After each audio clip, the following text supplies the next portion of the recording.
Resurrection. The story of my own resurrection from the dead exemplifies the principles enumerated in the foregoing. This story is part of the as yet unpublished manuscript of the Divine Iliad. Each year in early spring, since the age of 7, I had known that greatest of all experiences, the illumination of the light of cosmic consciousness. Every 7th year, this ecstatic experience was more intense and of longer duration. This continued throughout all my life, culminating in the greatest of all in 1921, which lasted over a period of 39 days and nights of almost complete severance of electrical awareness, but complete cosmic awareness.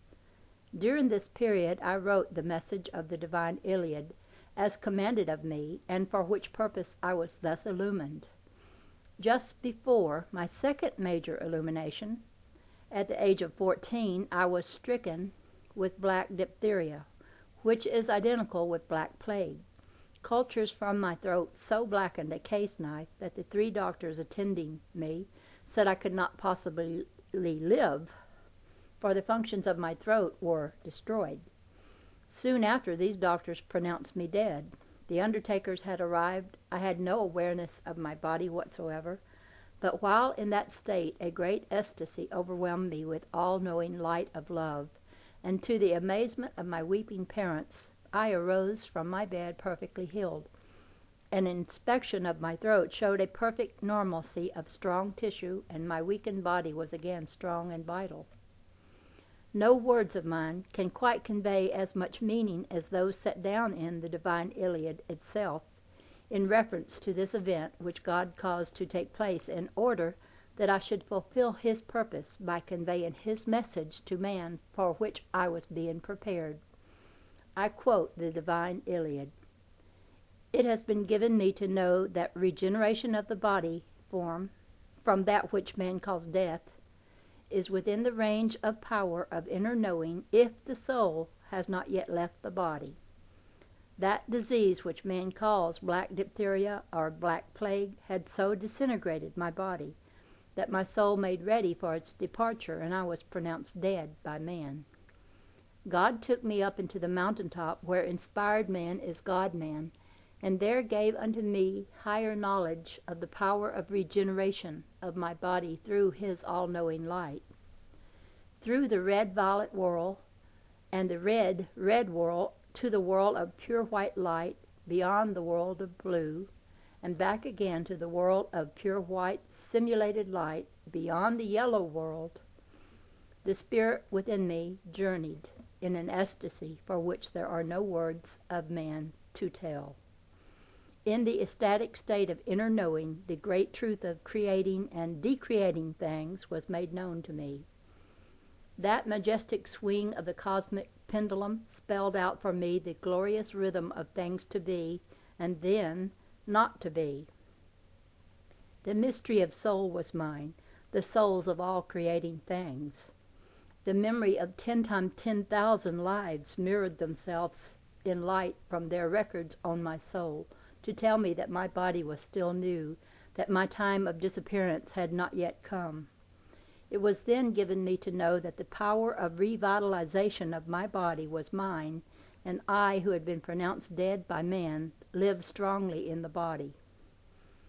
This story, added to the principles which have been before enumerated, will attenuate the fact that the complete balance which alone can come to man through full awareness of the unity of God in man, will make anyone who is thus illumined absolute master of the electric waves which comprise his body. Through such illumination, one can insulate himself from toxic poisoning of any nature by decentrating from body awareness to find the stillness of mind knowing which centers him, and from that fulcrum of rest extend God's balance to every cell of his body for transformation.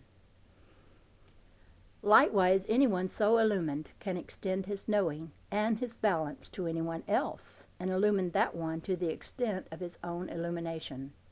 He to whom the light of love has been thus extended can heal himself through his own illumination. Now there is another lecture coming up here. It's called Scientific Answer to Sex Promiscuity. Concerning sex practices. So many questions concerning sex principles have been asked that this lecture is given to answer them. Lack of higher sex knowledge is causing a rapid degeneracy of the whole of our civilization. The standard of world culture is lowering. We are producing very few geniuses as compared with last century. The mentally diseased and physically unfit are also on the increase. The percentage of rejections by the Army for physical and mental unfitness was greater in the past war than ever before. Lack of knowledge of sex mating is one of the greatest causes for degeneracy of world races. Civilizations have fallen from high places many times in history for lack of sex knowledge and from wrong sex practices.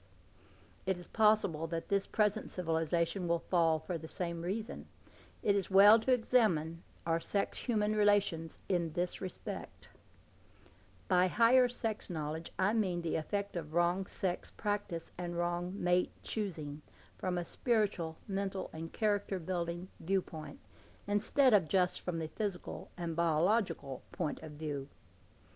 Throughout God's creating universe, one fact of nature is conspicuously characteristic of progress. That fact is that nature demands purity of species in order to produce high types of that species. Purity of species is possible only through balanced mate choosing.